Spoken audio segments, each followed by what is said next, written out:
Now, what about the brain? And of course, the brain is important because if you can show that meditation leads to a different activation in the brain, then you have proof that it's not just thinking, but it's something else. Then you prove you're actually, in fact, entering an altered state of consciousness. And that's crucially important. So there have been several brain imaging studies. This is a study done by Simon Golochaikin from Washington University. And what he showed is that when people meditate, there is an activity, a very slow wave activity coming from the limbic system called theta activity.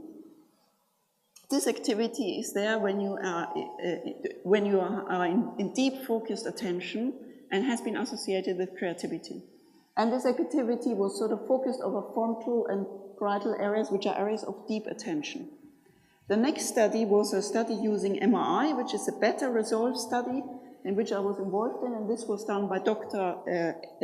Sergio Hernandez, and that's him. So he used this MRI scanner to input people in the scanner. They had to meditate for, I think, about 20 minutes. And in the initial stages of meditation, the meditators activated the same region we've seen before, so the right frontal lobe and the temporal lobe. So this is especially is a key area for deep attention and also for inhibition, because when you start to meditate, you inhibit your thoughts. So you activate this area of inhibition. But what is interesting is it was in both sides of the hemispheres, but as they went deeper into meditation, the activation became progressively more reduced. And then, as they go into a deep state of meditation, there's hardly any activity left in the brain. They just have a little bit of activity here on the right interfrontal lobe, which is this area of deep attention. So in other words, in meditation, you achieve a state of deep attention, of concentrated, relaxed activity, which is mediating deep concentration. What they also measured then the effect of, as people stop having thoughts, they feel joy, they feel bliss.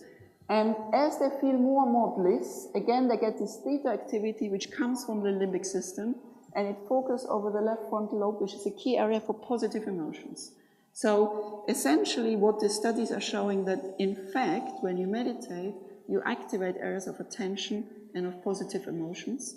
And this is of course the objective correlate of this Sanskrit denomination of meditation, which is Sat Chit Ananda, which means being pure attention and pure joy.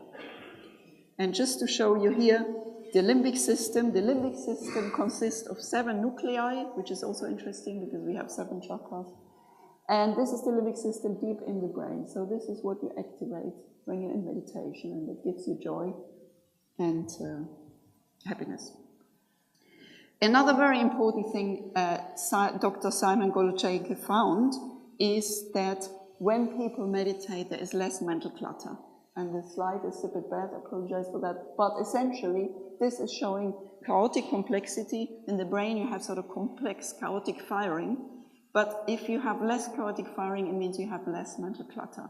And this chaotic firing, as I said before, the mental clutter is increased in people with schizophrenia, depression, autism, ADHD. And these are normal people doing rest, and these are the meditators. So the meditators have significantly less mental clutter. And that is very important because it means they have better mental balance. This is not a heart yoga meditation, but some people found that people who practice Zen Buddhism have not just, what I showed you before was the activation of the brain. This is the structure of the brain. So these are long-term effects on the structure of the brain. So long-term Buddhist meditators have more thicker cortex in the same region we've seen before, which are activated, which are these attention areas, especially this here right frontal region. And furthermore, what's very important, they have normally, the thickness of this cortex reduces progressively with age. So these are the normals, but in the meditators, this process is delayed. So this suggests the meditation is anti-aging and actually leads to a delay of the normal aging process of those attention regions. And of course, if you think about it, meditation is attention training. You sit for half an hour and you actually concentrate and try to inhibit your thoughts. So what happens at the chemical level in the brain? And I think this is becoming very exciting. We have in the brain so-called opioid receptors, and they're called opioid receptors because opium binds to them, morphine binds to them. And these opioids you can also release from within. And beta endorphins, they attach to these opioid receptors. And beta endorphins are released when you're in love or when you do sports, but they're also released through meditation. And this is very interesting because this could explain why actually people of course, feel the joy and the happiness, apart from the activation of the limbic system that I've shown before, but it's also, you release happy chemicals in the brain.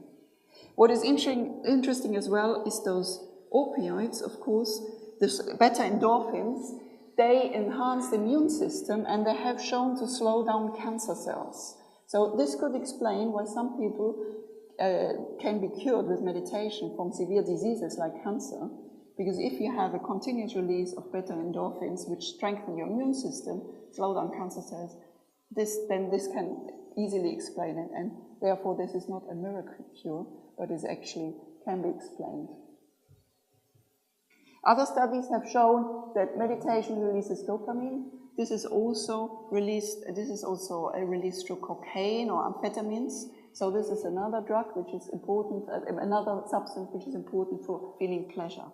So this explains why people who meditate actually get addicted to meditation, because you get this constant high in your brain without paying all the side effects of drugs.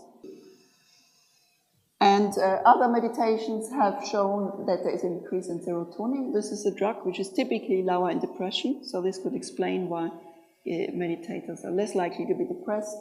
Melatonin, which is important for sleep and also strengthens the immune system. So again, this could again explain why people, when they meditate, they find you can sleep far easier, and again, it can enhance your immune system. And GABA, which is important for cognitive functions like attention, and there is a decrease in stress hormones.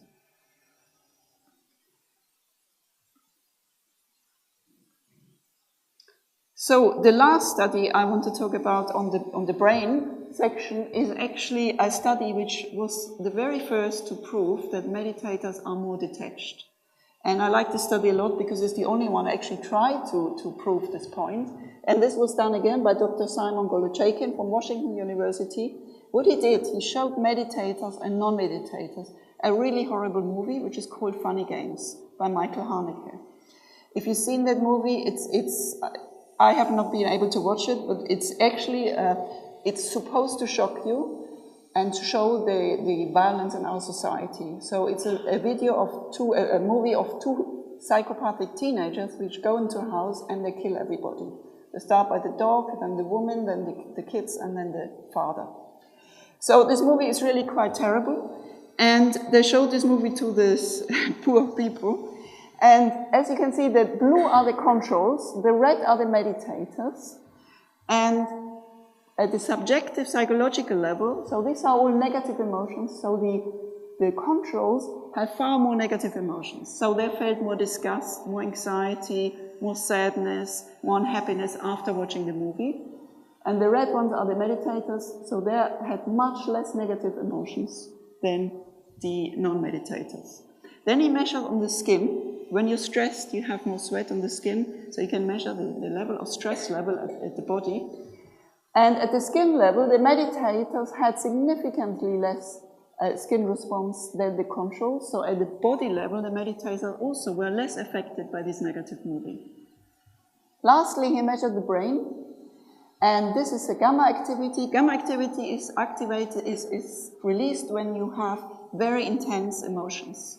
So during the rest, the meditators and the controls didn't differ, but after the movie, the controls have this high gamma activity, this really high gamma activity. So they were really stressed out at the brain level by the movie, while the meditators kept their cool as well at the brain level. So in other words, the meditators kept their cool at the psychological level, they were less affected at the body level, and less affected at the brain level. And this, I think, is absolutely crucial because this is sort of proof that meditation makes me more detached and more able to cope with stress and negative events. And as I said before, this is important because it improves your emotional resilience. So in conclusion, the state of mental silence is associated with relaxed brain activity of deep attention and positive emotions. It increases happy chemicals which stabilize your mood and your affect, and it makes people more detached at the psychological, at the brain and at the body level. Now, what about the effect on your health?